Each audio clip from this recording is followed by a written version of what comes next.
आकांक्षा जी। राधा वल्लभ श्री हरिवंश महाराज जी। महाराज जी, जैसे हम श्री जी के लिए भोजन बनाते हैं, उस समय अगर मक्खी या मच्छर उसमें गिर जाए या बाल गिर जाए तो भोजन दूसरा बनाना पड़ेगा। ये सावधानी रखनी पड़ेगी। इसीलिए भोजन बनाते समय बालों को कपड़े से बांध लेना चाहिए। भोजन बनाते समय बिल्कुल एकाग्र रहना चाहिए कि कोई मच्छी उस पर ना आवे, हमारे बाल ना गिरे। भोजन बनाते समय बातचीत नहीं ज्यादा अगर बातचीत करनी तो ऐसे करनी चाहिए, नहीं तो हमारी थूक की छिट्टी गिरेंगी तो हम ठाकुर जी को कैसे भोग लगाएंगे। ये सावधानी रखनी चाहिए कि बाल है, मक्खी है, जूठापन है, ये ना होने पावे, अशुद्धता ना होने पावे। फिर बड़े प्यार से भगवान को भोग लगा के प्रसाद पाओ तो वही तुम्हारे पापों का नाश करके बुद्धि को शुद्ध कर देगा। मनुजा जी जबलपुर से।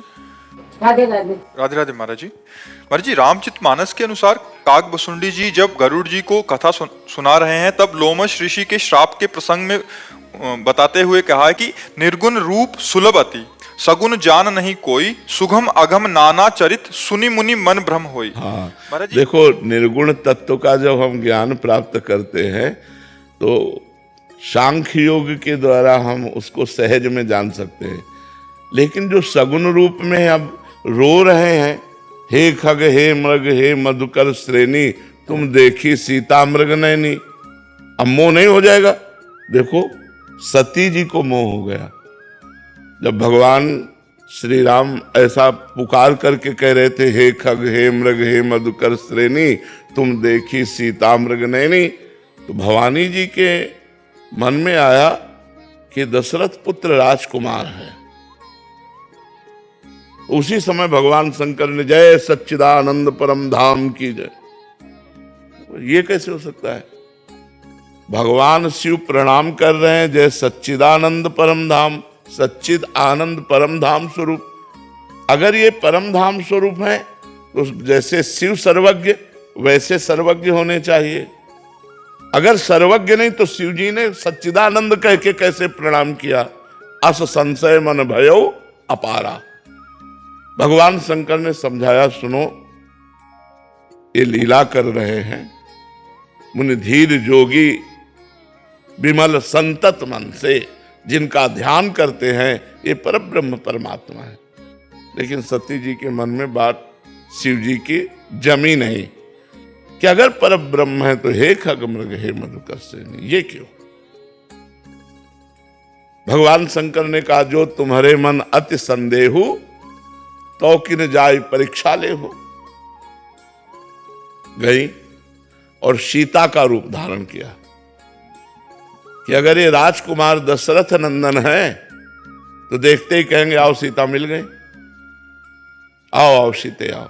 हे खग हे मृदु, जब रो रहे हैं तो देखते ही गले लग जाएंगे सीता, बस हम समझ जाएंगे राजकुमार हैं। लेकिन जो ही लता से निकली, जो उनका दशरथ नंदन राम, हे भवानी आपको प्रणाम करते हैं, और आप वृषभध्वज भगवान शिव के बिना कैसे? कहा बहोरी, कहां वृक्ष केतु, वृक्ष केतु जिनकी ध्वजा में धर्म का चिन्ह है, विपिन अकेली फिरो के हेतु, ये अकेले कैसे भगवान शंकर के बिना? सती जी कांप गई, क्योंकि तुरंत प्रणाम किया भगवान राम ने। सती जी कांप गई। अब देखती अनंत ब्रह्मांडों में अनंत राम, अनंत ब्रह्मा विष्णु महेश सब सेवा कर रहे हैं। ओ वैभव की चकरा गई, खोपड़ी आंख मूंद के बैठ गए। तो फिर देखा तो फिर वो ऐसे पूछ रहे, हे खग हे मृग हे मधुकर। वापस आ गई। भगवान शंकर ने कहा, ऐसा कैसे हो सकता है? मेरे कहने पर संदेह नहीं गया और वहां केवल प्रणाम करके चली आई, झूठ। तब देखो शंकर धरि ध्याना, सती जो चरित कीन सब जाना, शिव संकल्प कीन मन माही, यही तन भेंट सती अगना। जाओ, मैं तुम्हारा परित्याग करता हूं, आज से मैं पत्नी पद पर तुम्हें नहीं बैठा लूंगा, क्योंकि तुमने सीता का रूप धारण किया और सीता हमारी मां के समान पूज्य है। सबकी बुद्धि को प्रकाशित करने वाली देवी सती हैं। या देवी सर्वभूतेषु बुद्धि रूपेण संस्थिता, नमस्तस्यै नमस्तस्यै नमस्तस्यै नमो नमः। जब उनको सगुण चरित देख करके संशय हो गया तो और किसको नहीं हो सकता? इसीलिए काकभुसुंडी जी कहते, निर्गुण की महिमा समझना सहज है, लेकिन सगुण की महिमा, जब भगवान अपने सखाओं के साथ सिर्फ बाल कृष्ण बैठे हुए हैं वृंदावन की कुंज में। कोई केला का पत्ता, कोई भाग का पत्ता, ऐसे बड़े बड़े पत्तों में अपनी अपनी भोजन सामग्री निकाली। एक ने मुंह में छाछ डाली बड़ी मीठी, इशारा किया कन्हैया को मुंह से मुंह में ट्रांसफर।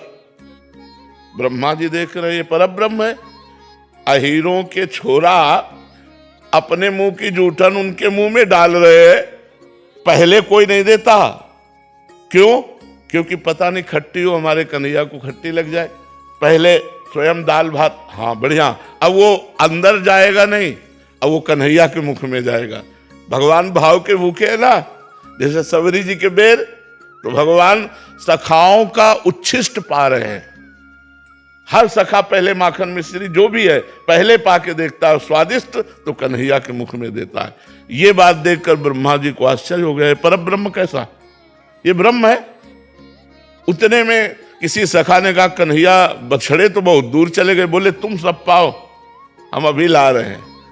वही दाल भात का कवर हाथ में लिए हुए, बंसी फेट में खुशी हुई, बछड़ों को खोजने गए। ब्रह्मा जी ने सखाओं को गायब कर दिया, अपनी मायामयी नींद में सुला दिया।